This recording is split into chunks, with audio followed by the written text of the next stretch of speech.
Olá, tudo bem? Meu nome é Vivian Pupo de Oliveira Machado e eu faço o curso de Gestão Empresarial na modalidade EAD da Faculdade de Botucatu, da FATEC de Botucatu. E esse é meu trabalho de conclusão de curso, cujo título é o papel do coordenador de curso na identificação do nível de motivação dos professores. E meu orientador é o professor mestre José Benedito Leandro. Bom, então para apresentar o meu trabalho, eu vou ter um roteiro falando um pouquinho da introdução, um pouquinho da introdução do meu trabalho, o bloco de desenvolvimento, onde vai ser dividido entre referencial teórico, metodologia e também resultados de discussões. E para finalizar, o último bloco é o bloco de conclusão. Então, começando o nosso trabalho, meu TCC fala bastante sobre a atuação do professor. Então, a atuação do coordenador de curso e do professor. Então, nós sabemos que a profissão de professor, muitas vezes, é desvalorizado. Então, essa é a realidade vivenciada pela maioria dos professores. Então, alta jornada de trabalho, a remuneração também não condiz com a carga horária, e outros fatores psicológicos, geração aí, então tecnologias, então tudo isso a gente acaba enfrentando no nosso dia a dia e isso acaba afetando o psicológico do professor. E o coordenador de curso que está à frente disso, ele na verdade ele é um líder, ele é um gestor educacional, ele precisa cuidar da sua equipe de professores, onde tem também atividades múltiplas, burocracias, como coordenador, ele precisa promover essa aprendizagem, então junto com a equipe de professores, ele precisa motivar os alunos também a estudarem mais, a aprenderem mais. Então, além de tudo, essa parte educacional, ele também precisa aplicar técnicas administrativas de gestão de pessoas. Saber escolher também quem vai fazer parte da equipe dele, agir de forma correta, fazer algumas pontuações com alguns professores. Então ele tem que ter conhecimento não só na área educacional, mas também na área administrativa, principalmente no que se refere à gestão de pessoas. Então, o objetivo do meu trabalho é então analisar o nível de motivação dos professores do ensino médio e do curso técnico e o papel do coordenador dos cursos das ETECs. Então, no que se fala aqui na parte de desenvolvimento, referencial teórico, então de acordo com a deliberação da CETECs, número 19, publicada em 16 de julho de 2015, essa deliberação ela dispõe sobre o que é o papel do coordenador de curso das escolas técnicas estaduais dos CETECs. Então, lá no artigo 1º, ele define o que é ser um coordenador de curso. Então, lá na deliberação, o que ele coloca? Entende-se por coordenação de curso as ações destinadas ao planejamento, acompanhamento, avaliação e o registro das atividades técnicas pedagógicas dos cursos vinculados ao projeto político-pedagógico da unidade escolar, além da otimização dos recursos disponíveis para os cursos que lhes são afetos. Então, essa aqui é uma determinação genérica do que é ser um coordenador de curso. Então, nessa deliberação também ele relaciona todas as atribuições do coordenador de curso. Mas eu dei um destaque aqui no que se refere com relação aos docentes, ou seja, a relação dele como coordenador com a sua equipe docente. Então, eu apontei alguns pontos aqui da deliberação. Então, o segundo, ele fala aqui, ele precisa coordenar o desenvolvimento do trabalho docente, assegurando alinhamento dos planos de trabalho docente com o plano de curso e o diário de classe, sendo o último em periodicidade semanal. Então, independente qual é o curso que ele está coordenando, se é de ensino médio ou de ensino técnico, ou seja, é um ensino especializado, ele precisa entender qual é o seu plano de curso.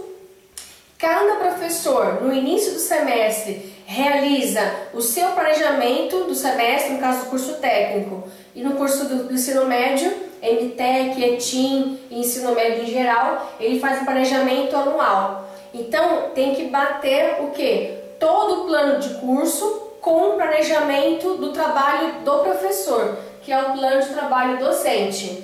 E diariamente averiguar esses registros, se está condizendo com todo o planejamento deste professor, que ele apresentou no início do semestre ou do ano, e também se está condizendo com a proposta do curso. Um outro aspecto aqui é avaliar o desempenho dos docentes e também dos auxiliares de docentes sob sua coordenação. Então, além de verificar se eles estão acompanhando o seu planejamento e as propostas do plano de curso, este coordenador de curso precisa verificar como que anda o desempenho desses professores. Será que ele está sendo responsável com os seus alunos, está fazendo aplicação de avaliações de forma diferenciada, tem um bom relacionamento entre os seus alunos, entre os seus colegas, então há um bom dinamismo em sala de aula. Então ele precisa averiguar tudo isso, precisa avaliar o desempenho dos docentes. Um outro aspecto também é elaborar a programação das atividades de sua área de atuação, assegurando a articulação nas demais áreas de gestão escolar. Então, muitas das vezes, sempre tem uma profissão ou outra que tem um dia específico, uma semana de tecnologia, ou a semana da escola, semana Paulo Freire, por exemplo, que acontece no mês de maio nas ETECs. Então, está atrelado não só à programação da escola, mas também atrelado a planejamento do curso. Então, essas atividades que promovem o aprendizado para o aluno, visitas técnicas, atividades, gincanas, então tudo isso tem que estar atrelado nessa programação. E por último, um outro ponto que eu destaquei é promover reuniões de curso de acordo com o calendário escolar homologado, para alinhar e refletir sobre indicações de desempenho, processos de ensino-aprendizagem, organização das aulas práticas e demais estratégias de ensino de curso. Com relação às reuniões de curso, acontecem 2 vezes por semestre no mínimo. Tá? Então, dentro de cada semestre, no mínimo, precisa acontecer 2 reuniões pedagógicas e 2 reuniões de curso. A pedagógica é uma visão global, onde envolve todos os professores da escola, enquanto que a reunião de curso é uma reunião mais reservada, com apenas os professores daquele curso, aonde vão apontar quais as reais necessidades dos seus alunos, de acordo com a sua especialidade. Então, ele vai, junto com a sua equipe, elaborar planos de estratégia. Por isso que ele precisa também ter noções de administração. Mas, quais são os pré-requisitos para ser um coordenador de curso? Será que qualquer professor pode ser um coordenador? Então, de acordo com a deliberação, ele fala que tem que ter, primeiro aspecto, ser docente contratado por prazo indeterminado. Então, essas novas contratações, que tem processo seletivo com validade de 2 anos, geralmente o contrato são de prazos determinados, e essas pessoas não têm aula livre, então não podem ser coordenadores. Então, para quem é prazo indeterminado, possui aula livre, então geralmente esses contratos mais antigos são de prazo indeterminado. Um outro aspecto, ele está em exercício no CETEPS por no mínimo 1 ano. Então não pode um novato, por mais que ele tenha 20 anos de docência, mas dentro do São Paulo Souza ele não tem 1 ano de experiência, então ele não pode ser coordenador de curso. Ele tem que ter no mínimo 1 ano de tempo de casa. Outro terceiro aspecto é ser portador de licenciatura plena ou equivalente, ou ser graduado para docência de componentes que integram o campo específico do curso. Aqui se refere à coordenação. Então, no meu caso, eu sou nutricionista, então eu coordeno o curso de nutrição. Por mais que eu queira ser coordenador de outro curso, eu tenho habilidade socioemocional, eu tenho habilidade administrativa, mas eu não tenho habilidade técnica de um curso, por exemplo, de mecânica. Então eu não estou habilitada para assumir a coordenação desses cursos especificamente, e sim aonde eu estou habilitada, assim a minha especialidade. E o último aspecto é ministrar aulas no mínimo para a turma do curso a ser coordenado. Então, além de ter especialidade naquele curso, eu preciso também ter aulas naquele curso. No mínimo 2 aulas e meia, então não precisa ter uma carga horária muito grande. Bom, uma outra coisa importante entender que dentro de uma escola a gente tem uma hierarquia, a gente tem escala. Então, por exemplo, aqui nós temos a direção, abaixo da direção nós temos os coordenadores de curso, abaixo deles nós temos a equipe dos professores, a nossa equipe docente, e também nós temos os estudantes. O foco do nosso trabalho é o estudante, a formação técnica dele, enfim, como formar um cidadão de bem. Mas, em todos os níveis, eu preciso ter o quê? Motivação. Então, para um aluno estudar, estar motivado para estudar, ele precisa ter o exemplo do seu professor. Então, o professor motivado estimula o aluno a estudar. Mesma coisa acontece com relação ao coordenador de curso. Um coordenador de curso, ele tem que também dar o seu exemplo, ser um líder. Estar motivado, motivar a sua equipe de docente que estão na linha de frente e esses docentes motivarem esses alunos posteriormente para estudar. Assim também, a direção também tem o seu papel para motivar a equipe dos seus coordenadores e professores sob sua supervisão. Então, o que é motivação? Principalmente no meio educacional. Então, a motivação é identificada como um conjunto de determinantes ambientais de forças internas e de incentivos que movem o indivíduo a realizar determinada tarefa, mantendo-o na ação e ajudando a completar tarefas. Então, é uma pergunta que sempre a gente acaba falando. O que te motiva a lecionar? O que te motiva a ser um coordenador? Então, cada um tem o seu motivo. A maioria porque gosta, porque tem o dom, né? Ou algumas pessoas por conta do salário, porque remunera bem, ou por conta de status. Cada um tem o seu motivo. Ou, por exemplo, o estudante, ele vai estudar com aquele curso lá, ele vai garantir um emprego. Então, vai melhorar de vida, cada um tem o seu papel motivador. Motivação é o conjunto de mecanismos biológicos e psicológicos que permite o desencadear da ação da orientação na direção de um objetivo ou também se afastar-se dele. E finalmente da intensidade da persistência. Quanto mais está motivado, maior é a atividade e mais persistente. Então, se o aluno crê que com aquele curso ele vai conseguir um emprego, vai melhorar de vida, ele não vai desistir. Principalmente se eu tenho um professor motivado e que incentiva ao estudo, que ajuda a terminar as tarefas e faça um bom direcionamento. Uma outra também definição sobre a motivação no âmbito escolar.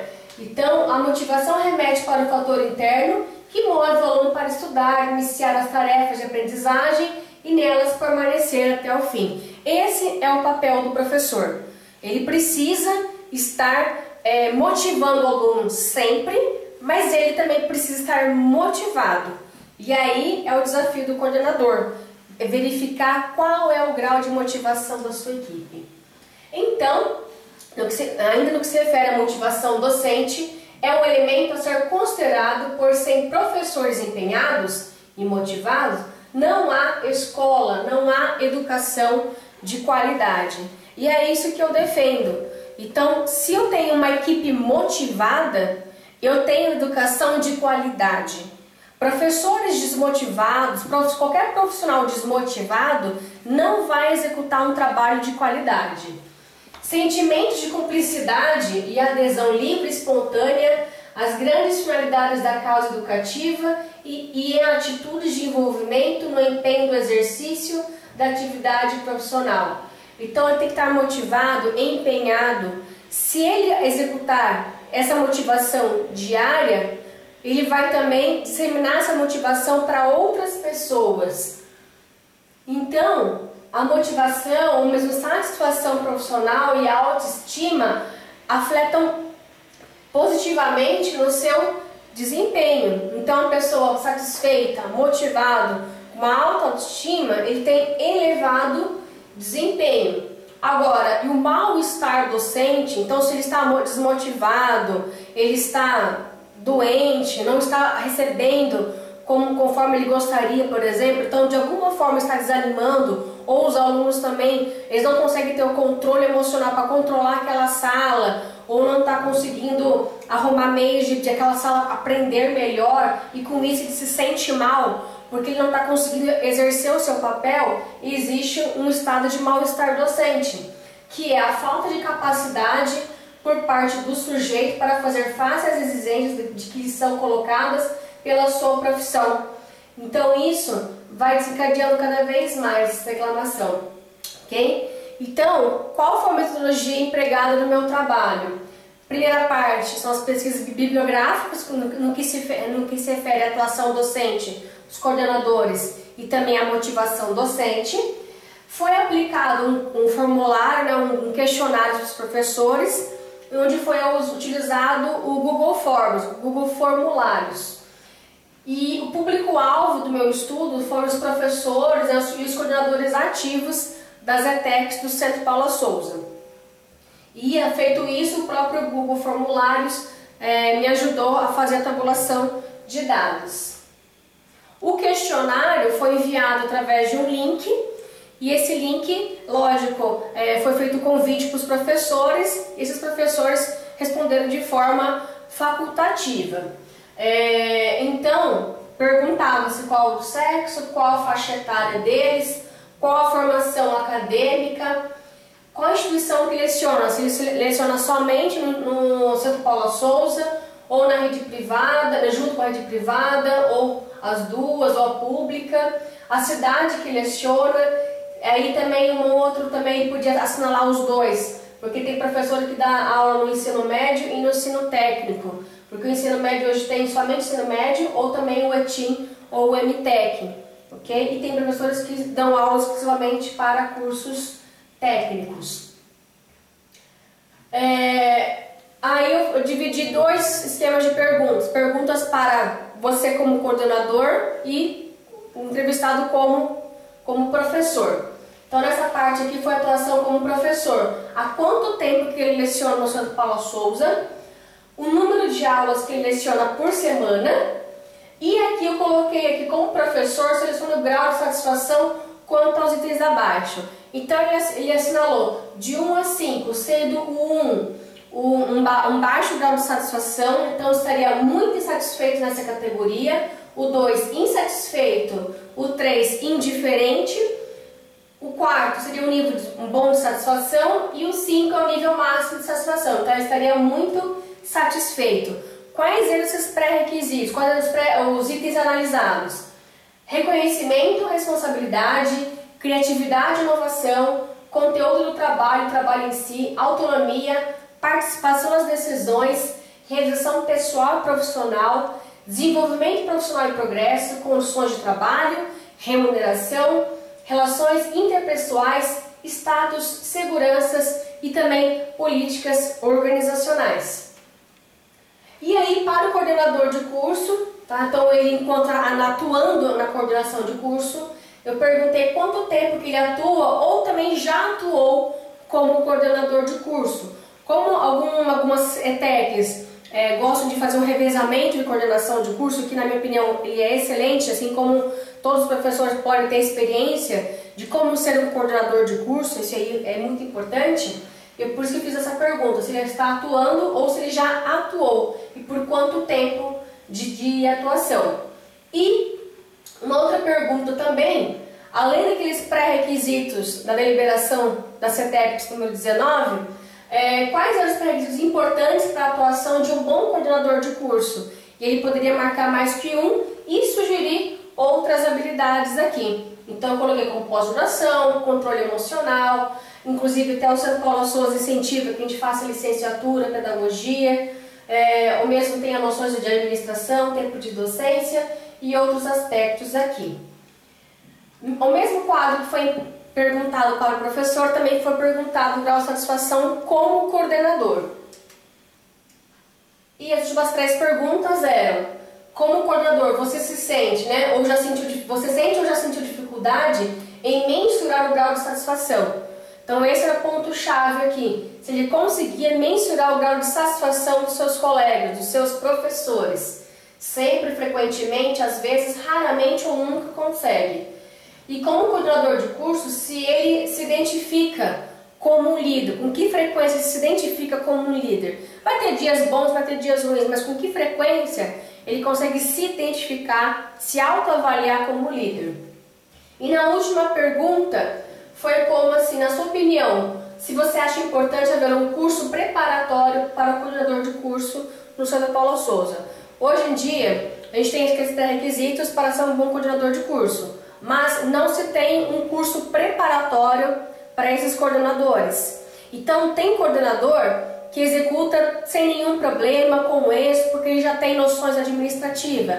Outras pessoas não possuem essa habilidade, ou precisam também de um apoio emocional para conduzi-los. Enfim, então a pergunta foi se ele achava importante ter esse curso. Se sim, se deve ser obrigatório esse curso, ou sim, mas deve ser facultativo, não, ou não sei, né, não soube opinar.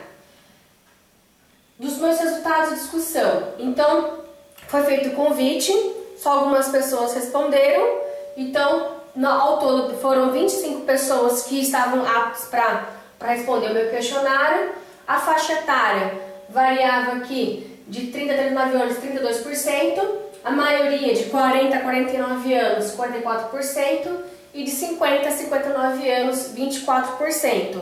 As cidades que esses profissionais trabalham eram variadas aqui. Então, foi aqui, ó, Vareio, Pau Sul, São Paulo, Piraju, Itu, Jaú, Mococa, Atibaia, Itapetininga, Capão Bonito, Pindamonhangaba, Cerqueira César, Araraquara, Porto Feliz, Sorocaba e Cabralha Paulista. Então, desses 25, teve todas essas cidades participantes da pesquisa. A formação acadêmica, a maioria possuía especialização. Pouquíssimos deles, apenas 12%, tinham apenas o curso superior. Então, por exemplo, professor de geografia, professor lá da mecânica, nutrição, enfim. Será que só tinha somente a faculdade ou ele tinha algo a mais a oferecer? Então, a maioria tinha o grau de especialização, que é a pós-graduação lato sensu. E 16% possuía o mestrado. Então, no meu caso, por exemplo, estou nessa categoria, né, de 16%, ok? Local de trabalho. A maioria dos profissionais trabalham exclusivamente no Centro Paula Souza. Outros profissionais trabalham não só no Centro Paula Souza, como também na rede pública, principalmente aquelas pessoas que trabalham com ensino médio. Então, eles dão aula não só no Centro Paula Souza, nas ETECs, mas também na rede pública de ensino. No meu caso, eu me incluo aqui no Centro Paula Souza e na rede privada de ensino. E aqui, como teve uma grande variação aí de cidades participantes, também houve uma variação também os cursos que lecionam.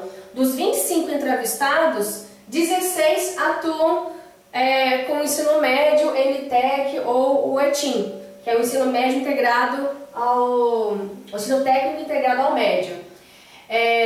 Então, os cursos participantes dos técnicos eram técnico de comércio, agenciamento de viagem, hospedagem, evento, turismo, agropecuária, agroindústria, serviço jurídico, desenvolvimento de sistema, cozinha, nutrição, recursos humanos e também administração. Essa aqui foi a pergunta sobre o tempo de atuação no Centro Paula Souza. Aqui, ó, a maioria, 60% das pessoas tem de 10 a 15 anos de casa. Eu me enquadro nessa categoria, que eu já estou há 13 anos atuando no Centro Paula Souza como docente. Então, só que se você verificar aqui, ó, 60%, esse aqui, ó, 12% de 15 a 20 anos e aqui ó, mais 4% acima de 20 anos, ou seja, a maioria tem grande experiência, acima de 10 anos de casa. Eu tenho poucas pessoas que participaram da pesquisa que tinham menos que 10 anos de casa. Tá? Então, aqui ó, de 3 a 6 anos apenas 8%, de 6 a 10 anos 16%. E mesmo assim, de 6 a 10 anos sendo Paula Souza, já você tem uma grande experiência, uma grande vivência. A carga horária semanal. A maioria também possuía uma carga horária muito grande.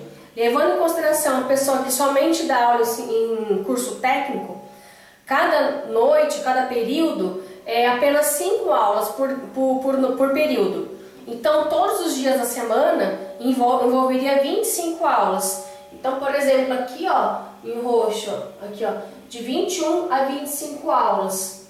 Então, ou seja, esse professor, ele trabalha todos os dias dentro da escola. Então, diariamente ele está atuando como professor ou como coordenador, mas aqui está a atuação como professor. Aqui de 26 a 30 aulas, então, ou seja, se ele dá aula em curso técnico ou mesmo ensino médio e faz esses dois trabalhos, são essas pessoas que estão nessas categorias aqui, ó, de 8% em cada um. A carga máxima para um professor, atualmente, é até 34 aulas semanais. Então, nós temos professores atingindo carga máxima, ok? Então, se você for reparar, se eu somasse essa categoria aqui, que seria a carga máxima, mais 26 a 30 aulas e também 36%, que envolve de 21 a 25 aulas, nós temos um grande número de professores participantes da pesquisa que a maioria, na verdade, estão praticamente todos os dias no Centro Paula Souza. Esse aqui é o grau de satisfação dos entrevistados na atuação como docentes. Então, daquele quadro, eu dividi em 2 quadros. Então, dividindo entre fatores motivacionais e fatores higiênicos. No que se refere a motivacional, é reconhecimento, responsabilidade, criatividade e inovação, conteúdo do trabalho em si, autonomia, participação nas decisões, realização pessoal profissional e desenvolvimento profissional e progresso. Então você pode perceber que a maioria, somando grau de satisfação bom e o muito bom, ou seja, satisfeito e muito satisfeito, a maioria se enquadra aqui num bom nível de satisfação como professor. Uma coisa ou outra pode ser que alguns professores apontaram como insatisfeito ou mesmo até muito insatisfeito. Esses 4% apontados aqui na pesquisa equivale a apenas um voto dos 25, ok? Então, por exemplo, aqui ó, conteúdo do trabalho em si, ou seja, pessoas que gostam de lecionar, gostam de estar presente em sala de aula, isso é que faz a diferença. Então, o trabalho em si como professor, eles gostam de lecionar, de corrigir, né, as tarefas, aprender, promover o ensino-aprendizagem, tá? O próprio reconhecimento e responsabilidade, desenvolvimento profissional e progresso. Então, dando destaque, até a autonomia, 80% ó, dos casos aqui, ó, autonomia, ok? Agora, no quesito fator higiênico, também todos eles, se fosse somar satisfeito e muito satisfeito, com relação a condições de trabalho, remuneração, relações interpessoais, status, segurança e políticas organizacionais, então a maioria tudo se apontou acima de 60% de satisfação. Tá? O status aqui foi o que foi menor, satisfação 48% com muito satisfeito, então daria 56%. Mas somando todos eles estaria dentro de um nível de satisfação, um bom nível de satisfação. Com relação ao tempo que atua ou como atuou como coordenador, a maioria aqui 28% acima de 7 anos na coordenação. Então, se a gente for somar aqui pessoas que estão apenas menos de um ano como coordenadores, com experiência como coordenadores, são poucos. No caso, são 2 casos, apenas 8%. Mas a maioria tem um bom tempo de atuação. Alguns, inclusive, até acima de 10 anos como coordenadores. E uma outra pergunta foi aquela, quais são os pré-requisitos para ser um bom coordenador? Então, eu deixei ele livre, ele poderia assinalar quantos eles quisessem. Então, das 25 pessoas que participaram na pesquisa, 22 apontaram que o controle emocional realmente é um fator extremamente importante, que não depende da sua formação técnica, tá? Então não depende da pedagogia, da licenciatura que ele tem ou do curso que ele fez no Centro Paula Souza. Então o controle emocional realmente é um fator extremamente importante. O tempo de docência, assim como na deliberação ele frisa muito bem isso, o tempo de docência realmente ele é importante, porque um coordenador experiente, ele sabe o que fazer em sala de aula, ele tem experiência de docência, ele consegue também orientar melhor um professor não só novato, mas também um professor experiente que seja por algum motivo passando por alguma dificuldade e ele precise também fazer a orientação correta com esse professor. E um outro ponto que eu achei super importante, que é o que eu queria realmente no meu trabalho, é o que? Noções de administração. Mesmo um professor que não tem essa formação na linha de gestão, mas um professor na linha de exatas ou na linha de biológicas. Então, realmente, ser um coordenador, bom coordenador, não é só a questão da sua formação acadêmica. A parte psicológica é extremamente importante, como todos eles apontaram. A experiência também profissional é um fator extremamente importante. E o terceiro aspecto também apontado é noções administrativas, porque ele tem também trabalho administrativos para executar. Não é só entender o que se passa dentro da sala de aula, mas a parte burocrática também toma-se tempo do professor, do coordenador. E bem abaixo, por exemplo, aqui estaria pós-graduação, pedagogia, que são coisas também muito importantes, são cursos também muito importantes, que melhoram também o desempenho do seu coordenador, só que ele foi apontado poucas vezes, tá? Assim como também noções de informática, né? Dois votos, né? A gente sabe que é realmente necessário, mas o que mais foram lembrados são esses três fatores aqui: controle emocional, tempo de docência e noções de administração. E no que se referia à atuação dele como coordenador, também tinha um bom grau de satisfação em todos os pré-requisitos aqui, os fatores motivacionais. E o que mais deu destaque aqui nos fatores higiênicos é que aqui, por exemplo, no fator remuneração teve uma queda, enquanto como professor ele tinha também uma remuneração tudo acima de 50%, aqui foi o único aspecto, se eu fosse somar satisfeito e muito satisfeito, aqui ficaria então entre 44%, ou seja, a maioria se respondeu como indiferente ou, olha só que destaque, 32% insatisfeito e 16% muito insatisfeito como coordenador. Então, por que mudou remuneração como professor e como coordenador de curso?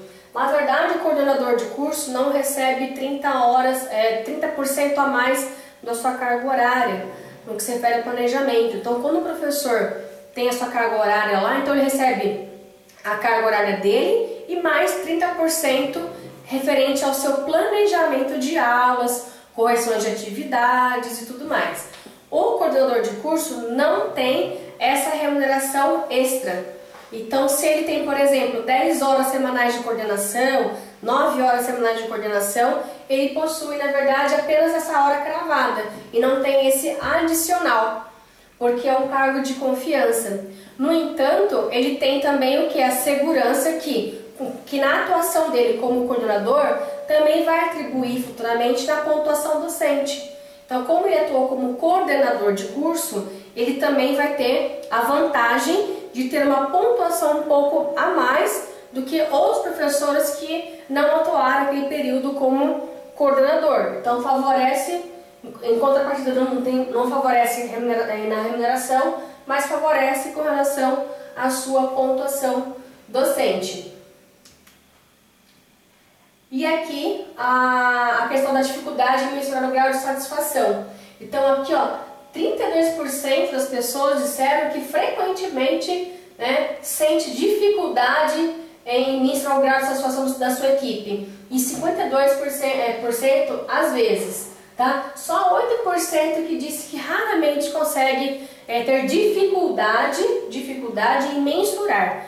Ou seja, em algum momento esse coordenador passou, ou frequentemente, ou às vezes sentiu em algum momento dificuldade em mensurar. Isso vai depender do contexto, da escola que ele está atuando, do professor, da equipe que ele está atuando, ou mesmo do laboratório, do auxiliar docente. E também esse último aqui é a capacidade de se identificar como um líder. Então, frequentemente, ele se identifica como líder, por mais que às vezes ele sinta dificuldade, ou às vezes também até ele próprio se sinta desmotivado por algum motivo, mas ele frequentemente, ou mesmo 24% aqui, ó, sempre se identifica como um líder. Mesmo com as dificuldades, ele tenta se reajustar, controle emocional e coloca as coisas no eixo. Então, ele se identifica também como um líder. E a última pergunta seria se ele deveria ter um curso preparatório para coordenadores. E a maioria diz que sim, inclusive indicou que deveria ser até obrigatório, não só para os novos coordenadores, né, e também para os coordenadores já atuando, fazer uma reciclagem. 32% sim, mas deve ser facultativos, e apenas 8%, que equivale a 2 votos, que disseram que não precisaria desse curso, ou seja, a maioria disse que sim, ok?